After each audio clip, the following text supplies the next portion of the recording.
అందరికీ నమస్కారం అండి. ఈరోజు మనం పెద్దింటి అశోక్ కుమార్ గారు రచించిన అవమానానికి ఖరీదు అనే ఓ చక్కటి కథను విందాం. ఇక కథలోకి వెళ్దాం. ఈ విషయం ఎవరికీ తెలీదు. తెలియని విషయాన్ని తెలియకుండానే ఉంచుదాం. నలుగురికి తెలిస్తే మనకి అవమానం.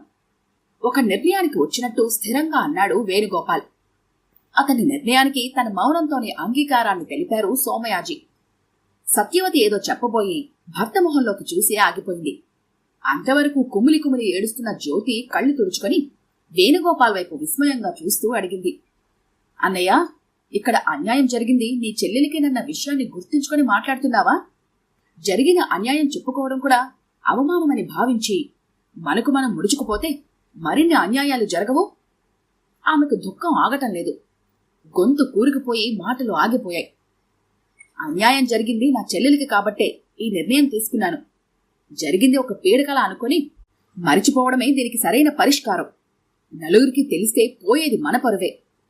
తన నిర్ణయాన్ని సమర్థించుకుంటున్నట్లుగా అన్నాడు వేణుగోపాల్. అది జరగని పని. తప్పు చేసింది వాడు. వాడు తలెత్తుకుని తిరుగుతుంటే నేను మాత్రం కుమిలి కుమిలి ఏడవాలా?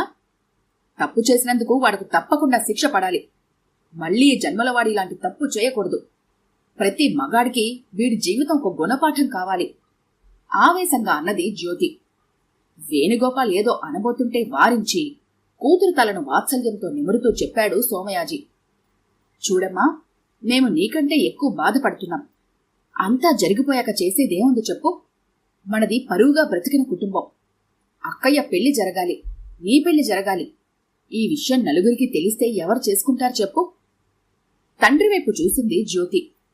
మరోసారి దుఃఖం పొంగుకొచ్చింది.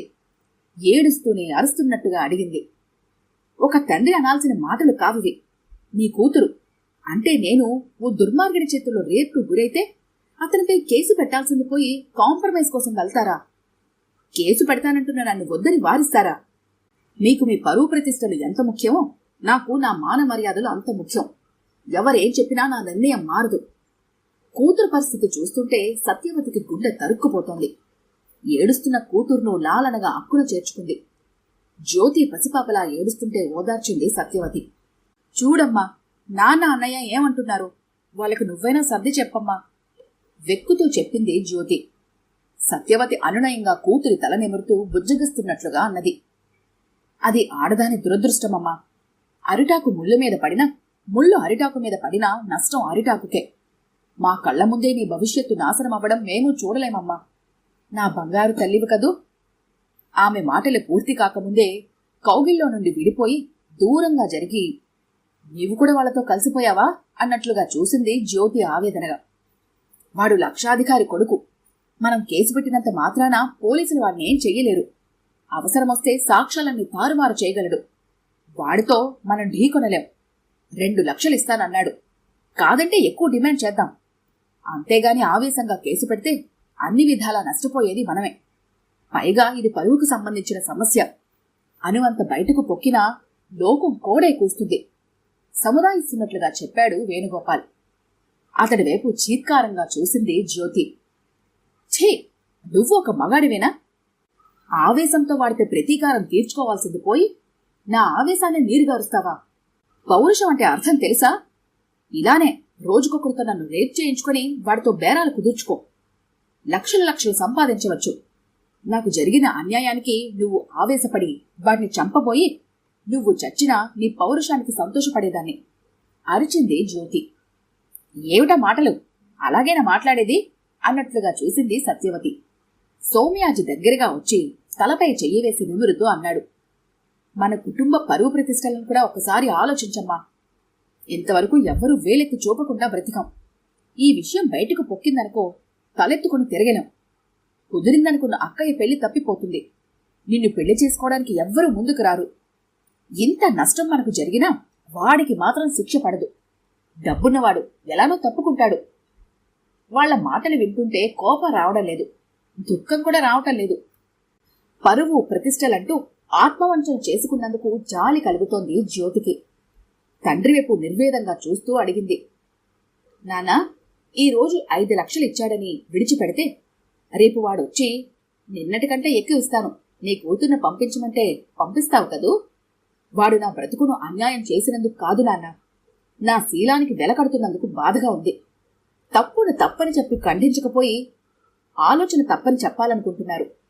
ఎవరికి వాళ్ళ పరువు ప్రతిష్ట అంటూ చేతులు ముడుచుకుని కూర్చుంటే వాడు రోజుకొక ఆడదాని జీవితాన్ని నాశనం చేస్తాడు. కన్న కూతురు అత్యాచారానికి గురైతే ధైర్యంగా పోరాడాల్సింది పోయి నాకే పిరికి మందు నోరు పోస్తారా? పరువు ప్రతిష్టలంటూ నా అభిమానాన్ని దెబ్బతీస్తారా? ఎవరేం చెప్పినా నేను వినను. పోలీస్ స్టేషన్కి వెళ్ళి రిపోర్ట్ ఇస్తాను అంటూ బయలుదేరింది జ్యోతి. అందరూ అవాక్కైపోయారు.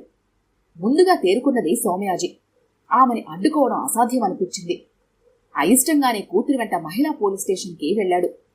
జరిగిందంతా చెప్పి కంప్లైంట్ రాసిచ్చింది జ్యోతి. ఎస్ఐను పక్కకు పిలిచి బ్రతిమాలి కేసు బుక్ కాకుండా చూడమన్నాడు సోమయాజీ. ఎస్ఐ అతని వైపు విచిత్రంగా చూసింది. అలా సాధ్యం కాదని చెప్పింది. అది ఆమె జీవితానికి సంబంధించిన సమస్యని, తమది పరువుగల కుటుంబమని చెప్పాడు. జ్యోతి ఏదో ఆవేశం మీద అలా కంప్లైంట్ ఇచ్చిందని, ఆమె తన మనసును మార్చుకుంటుందని ప్రాధేయపడ్డాడు. ఒక స్త్రీగా ఆలోచించమని అభ్యర్థించాడు. విస్తుపోయింది జ్యోతి. కోపంతో ఆమె హృదయం రగిలిపోయింది. మరోసారి తన నిర్ణయాన్ని ఎస్ఐతో గట్టిగా చెప్పింది. అవమానం జరిగింది నాకు. నేను కంప్లైంట్ ఇస్తున్నాను. మీరు అతన్ని అరెస్ట్ చేయాలి. అవసరమైతే మా నాన్నని కూడా. ఎందుకంటే తప్పుని నిరసిస్తున్న నన్ను అడ్డుకుంటున్నందుకు అంటూ విసురుగా అక్కడి నుంచి బయటపడింది. అన్యమనస్కంగా ఇల్లు చేరుకున్న జ్యోతి ఇంట్లోని దృశ్యాన్ని చూసి విస్తుపోయింది. హృదయాన్ని గుణపాలతో పెకిలిస్తున్నంత బాధ. తన అభిమానాన్ని, వ్యక్తిత్వాన్ని, ఆడతనాన్ని కరెన్సీ రూపంలో బేరమాడుతున్నారు. మా వాడిది తప్పే, మీరు ఎంత డబ్బడిగినా ఇస్తాం, కేసును మాత్రం స్టేషన్ వరకు వెళ్ళనీయకండి. అది ఇద్దరికీ మంచిది కాదు. అతడి కంఠంలో అర్థింపు లేదు, బెదిరింపు ఉంది. వేణుగోపాల్ ఏదో అంటున్నాడు. వారి మాటలు వినదలుచుకోలేదు జ్యోతి. కోపంగా వెనక్కి తిరిగింది. వేగంగా బయటకు నడిచింది. లాయర్ ముకుందం వద్దకు చేరుకోవడానికి ఆమెకు అరగంట పట్టింది. ఆందోళనను అణిచిపెట్టుకుని అతి మామూలుగా ఇంట్లోకి అడుగుపెట్టింది. జ్యోతిని చూడగానే పలకరింపుగా నవ్వుతూ కుశల ప్రశ్నలు వేశాడు ముకుందం. అంకుల్, ఒక అమ్మాయి అత్యాచారానికి గురైందనుకో, అప్పుడేం చెయ్యాలి? అతి మామూలుగా ఆమె వైపు చూస్తూ చెప్పాడు ముకుందం. ఏమైందమ్మా? పోలీస్ స్టేషన్కి వెళ్ళి కేసు పెట్టాలి. భలే వారే, అలా అయితే ఆ అమ్మాయి జీవితం నాశనం కాదు. కేసు పెడితే కావాలని పనిగట్టుకుని 10 మందికి చెప్పినట్టు కదా. దానివల్ల ఆ అమ్మాయికి ఒరిగేదేంటి? పోయిన శీలాన్ని తెచ్చుకుంటుందా? అయితే నువ్వేమంటావు? ఆమె వైపు సాలోచనగా చూస్తూ అన్నాడు ముకుందం. అప్పుడప్పుడు ఆమెతో వాదనకి దిగడం అతనికి మామూలే. ఖరీదు కట్టమంటాను. మహా అయితే అతనికి 7 ఏళ్లు జైలు శిక్ష పడుతుండవచ్చు. కాని ఆ అమ్మాయి జీవితమే పాడవుతుంది కదా. అందుకని గుట్టు చప్పుడు కాకుండా 2-3 లక్షలు డిమాండ్ చేస్తే ఎక్కువ కట్నం ఇచ్చి మంచి సంబంధం చూడవచ్చు. న్యాయం, శిక్ష అని కేసు పెడితే సమాజం కుక్క కన్నా హీనంగా చూడదు? అడిగింది పరిశీలనగా చూస్తూ జ్యోతి. అక్కడే తప్పుగా ఆలోచిస్తున్నావు జ్యోతి. ఎవరికి వారు ఇలా స్వార్థ చింతన చేయబట్టే నేరస్తులు పెద్ద మనుషుల్లా చలామణి అవుతున్నారు. సమాజం మనని ఎలా చూస్తుంది అన్నది మన మానసిక స్థాయి మీద ఆధారపడి ఉంటుందమ్మా. సమాజం ఒక అద్దం లాంటిదంటే మనం ఏ వేషం వేసుకుని చూస్తే ఆ వేషం కనిపిస్తుంది. ధైర్యంగా నిలబడాలి. తప్పును తప్పు అని ఖండించాలి. ఆ తప్పు మరోసారి మరెక్కడా జరగకుండా చూడాలి. ఇలా ఎదిగిన నాడు ఆమె జీవితం నాశనం కాదు, ఆదర్శమవుతుంది. ఇంతకు ఎవరమ్మా అమ్మాయి? మామూలుగా అడిగాడు ముకుందం. నేనే అంకుల్, ఆ అమ్మాయిని. ఇంట్లో నా శీలానికి ఖరీదు కడుతుంటే మీరే నా న్యాయం చేస్తారని వచ్చాను. ఆమె కంఠం వణికింది. పక్కనే బాంబు పేలినట్లు అదిరిపడ్డాడు ముకుందం. జ్యోతి వైపు ఆందోళనగా చూశాడు. అప్పటికే అక్కడికి చేరుకున్న సోమయాజీ తమ్ముడికి జరిగిందంతా వివరంగా చెప్పాడు. ముకుందంలో ఆవేశం అనగారిపోయింది. ఇంతకు ముందులా కాకుండా నిదానంగా ఆలోచిస్తున్నాడు. అప్పుడే అతని మనోభావాలను పసిగట్టి నిట్టూర్పు విడిచింది జ్యోతి. ఒక్క నాన్నగారే కాదమ్మా, మన సర్కిల్ మొత్తం కూడా మొహం ఎత్తుకొని తిరగలేం. ఎలా జరిగింది అని బాధపడడం కాదు, ఇప్పుడేం చేస్తే బాధలుండవని ఆలోచించాలి. నువ్వు చదువుకున్నదానివి. ఆవేశంగా కాకుండా నిదానంగా ఆలోచించు. ఒక తప్పు జీవితాన్ని శాసించడం కాదు, ఆ తప్పు తాలూకా ఛాయలు కూడా పడని జీవితాన్ని ఎన్నుకోవాలమ్మా. అతని మాటలు పూర్తి కాకుండానే అందుకుంది జ్యోతి వెక్కిరింపుగా.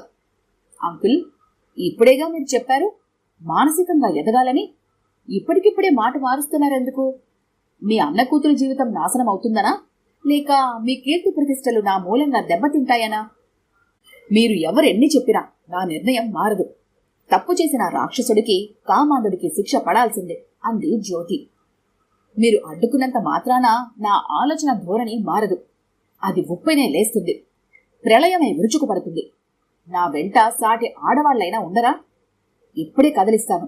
మామూలుగా కాదు, ఒక మహోద్యమ శక్తినే నిలుస్తాను. అతడి ఇనుప బీరువాలో ఉన్న డబ్బు మమ్మల్ని ఏం చేస్తుందో మీరే చూస్తారుగా. గుడ్ బై అంటూ విసురుగా అక్కడి నుండి కదిలి వెళ్లిపోయింది జ్యోతి ధైర్యంగా. ఇద్దరూ నోట మాట రాక స్థానువుల్లా నిలబడిపోయారు. జ్యోతి తలపెట్టిన ఈ శుభకార్యంలో సత్ఫలితాన్ని ఆశిద్దాం. ఈ కథ కనుక మీకు నచ్చినట్లయితే లైక్ చేయండి, షేర్ చేయండి. మరిన్ని ఇంట్రెస్టింగ్ కథల కోసం మా ఛానల్ని తప్పకుండా సబ్స్క్రైబ్ చేసుకోండి.